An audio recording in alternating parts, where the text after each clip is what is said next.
사실 1기 때도 트럼프 대통령이 당선 과정에서 45% 관세 부과를 천명했었어요. 그러고 나서 역시 마찬가지로 트럼프가 강조하는 거래의 기술처럼 강경한 모습을 보여주면서 협상 테이블로 이끌어내서 실질적으로는 전체 관세가 20%가 안 됐죠. 이제 평균 관세 개념으로 따지면. 그런데 그 과정에서 2020년에 1차 무역 합의를 합니다. 결국 이제 합의를 하는 거죠. 그 당시만 해도 중국이 물론 뭐 중국의 포션은 더 커졌고 전 세계적으로 제조업 1위 국가로서의 위상을 분명히 가지고 있거든요. 그러니까 그때보다 약해지지는 절대 않았습니다. 지금 현재가. 근데 이제 그때도 강했는데 그때는 어떻게 대응을 했냐면 좀 갑자기 트럼프라는 사람이 나타나서 아무도 하지 않았던 강공책을 펼친 거잖아요. 그러니까 일방적으로 좀 당했다고 그럴까요? 뭐 이제 그런 입장이었습니다. 그래서 거기에 대해서 그 적절한 대응이나 이런 게 없는 가운데 2020년에 약 2,500억 불에 달하는 소위 구매, 미국산 제품 구매로 이제 무역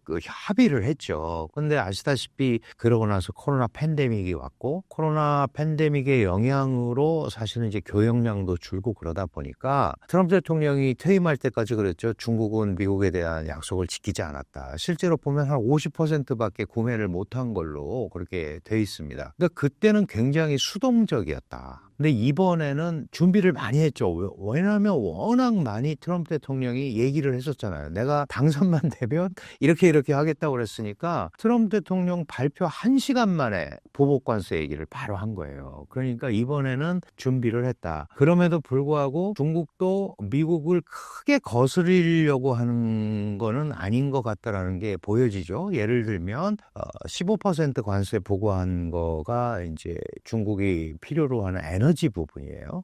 이런 부분에 대해서는 나도 가만히 있지 않겠다. 이런 표현을 한 건데 사실 뭐 에너지 같은 경우는 다른 나라에서도 구매할 수 있죠. 그렇게 굳이 따지면 사우디에서도 뭐 가져올 수 있고 중동에서도. 근데 이제 그런 것들 그다음에 그 미국 기업에 대한 카드가 우리가 있다. 애플, 뭐 대만 팍스콘이라는 기업이 만들지만 그런 것도 우리는 기업 제재도 할 수 있는 나라다라는 거를 또 은연중에 구글이라든가 이런 데 대한 반독점법 조사를 천명을 하고 그다음에 중국이 가지고 있는 그 소위 텅스텐이라든가 이런 희토류 자원에 대해서도 우리가 통제할 수 있다라는 메시지 이런 거를 보면 전체적으로 트럼프 대통령이 되고 나서 해야 될 거에 대한 준비를 해놨고 그래서 거기에 대해서 즉각 반응을 하는 1차 반응을 한 거다. 그런데 그게 크게 도를 넘어서거나 그런 정말 싸우자고 하는 거는 아닌 것 같아요. 트럼프 대통령도 그래서 그러지 않았습니까? 뭐 괜찮다. 중국이 그렇게 나오는 거. 이제 다 알았다라는 표현이잖아요.